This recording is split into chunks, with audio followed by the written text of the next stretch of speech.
This is the story of how we outfitted our new 2010 MerhowAlumaStar 3-horse slant-load trailer with a 14-foot living quarters and an 8-foot slide room all by ourselves. We planned the trailer during March, April, and early May and officially ordered it from the Merhow factory on May 11, 2010. Here's the layout that we used during the planning, ordering, and construction phases. In preparing for the trailer, while waiting for it to be constructed at the factory, Dan built 5 of the kitchen cabinets: the coffee maker upper, the corner upper, the microwave upper, the range lower, and the pantry door lower cabinets, as well as the cabinet doors out of bird's eye maple. He also used bird's eye maple on the refrigerator doors. I did all of the finish work on the cabinetry and trim work with golden pecan stain and at least 2 coats of tung oil on everything. And before the trailer arrived, I made all of the upholstery for the trailer: the sofa cushions, the sofa bolsters, 2 bed quilts, the bar stool upholstery, and the thermal curtains on my trusty sewing machine. What fun! We were so very excited. We were planning to haul the finished trailer up to Palisade, Colorado to see the kids and go with them to the Rocky Mountain Wine Fest on September 17, 2010. We were on a short timetable for construction. Merhow had promised that the trailer would be delivered on June 18th, but that didn't happen. There were several setbacks at the factory that cost us about 3 weeks of construction time. The brand new horse trailer finally arrived at our house on July 7th, 2010. This is the curbside view of the trailer. This is the street side view of the trailer when it arrived at our house. The inside of the trailer was completely bare, just painted exterior aluminum over aluminum ribs. I am facing to the rear of the trailer through the door to the horse compartment. The slider is slid in at this time. This is the view looking forward towards the entry door and the future bedroom. Here's another view looking forward with the slide room in. July 8th. We immediately began adding 1.5" styrofoam insulation to the floor of the slide room before we covered it with plywood and to the slide room walls. The outside air temperature was very hot here in Farmington, New Mexico, most days over 100 degrees Fahrenheit during this July, and the inside of the trailer was like a sweat house before Dan could get the air conditioner installed on the roof. We really needed the protection from the heat that the insulation afforded us. July 9th. I finished insulating the slide room and started insulating the interior walls with more 1.5" styrofoam. We were also laying out the 2 water tanks, the bathroom shower pan, and the washer-dryer to check the actual sizes against the sizes we had planned. At this point, we realized that the shower pan that we had planned and bought would not work in the back corner because of the wheel well inside the living quarters compartment.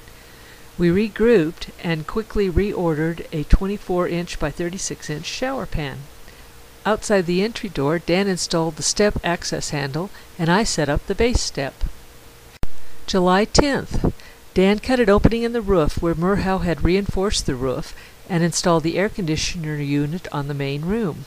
He also cut openings for the 2 ceiling fan vent units and installed them, and an opening for the digital TV antenna, the AM/FM antenna, the XM radio antenna, and installed all of them. I finished insulating the interior walls. We really appreciated that air conditioner. Looks like it's coming along very fast, doesn't it? Dan really looks comfy. July 11th. Dan installed the 3 small awnings, 2 over the bedroom windows and 1 over the large slide room window. We also installed the 21-foot awning on the curb side of the trailer, the AC generator, and finished insulating the interior ceiling with 1.5" styrofoam. Then Dan installed the solar panel on the roof behind the air conditioner. July 12th. I repaired the insulation that came off the ceiling inside. When we opened up the original 21-foot awning, we found that it had 2 holes in it from shipping damages. We had to immediately take it off again and cut out the strips of awning that had holes in it to send back to the factory to get the awning replaced. July 13th. Dan cut 2x4 lumber for floor and ceiling joists. The trailer in the background is our 2002 Exus that we are selling. It just got too small. July 17th. Dan began installing floor joists and electrical cable pipe from the future batteries up front to the electrical command center in the back. He also put 1 insulated hot water and 2 insulated cold water lines across the floor from side to side in the bathroom area. Then I insulated the floor with R11 fiberglass insulation between the floor joists. Most trailers have no insulation whatsoever in the floors. Then we began to put down the 3/4 inch OSB tongue and groove decking on the floor. Dan is using his fancy drill screw gun. No bending over makes it very easy on the back. July 18th. I began to insulate the bulkhead wall, the bedroom floor between the joists that Dan had put down, and the bedroom walls with 1.5-inch styrofoam.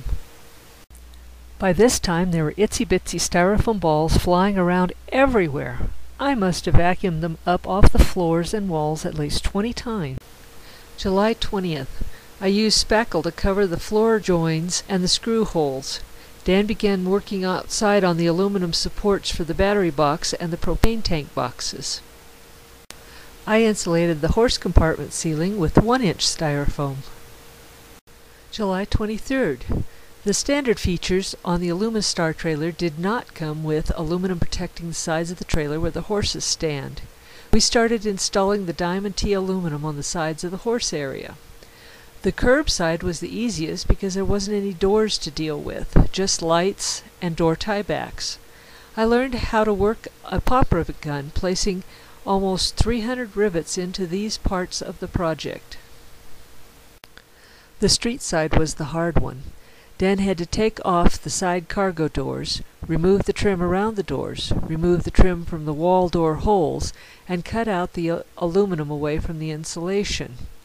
I pop riveted the Diamond T in place while he was working on the doors. The sunshine on this bright aluminum at more than 100 degrees was horrible. Then he replaced the white aluminum with Diamond T, put the door trim back on, and replaced the wall trim, the locking handles, and the window stops. This shows the details of the cargo doors. Next we put the Diamond T on the escape door, and Dan put the door hinges and door latch back on. This is a close-up view of the finished street side Diamond T aluminum. All we had to do was put the lights back on and we were done. July 25th. After 3 days of burning up in the sun, the installation of the Diamond T aluminum was done. The end result looks very professional. We were really proud of our work. The horses will have a much harder time tearing the Diamond T up than they would have had with the soft white aluminum sides. July 26th. Dan installed the battery box for the 4 6-volt golf cart batteries and the propane tank boxes for the 2 30-pound propane tank bottles. I put rubber trim around the rough edges later on.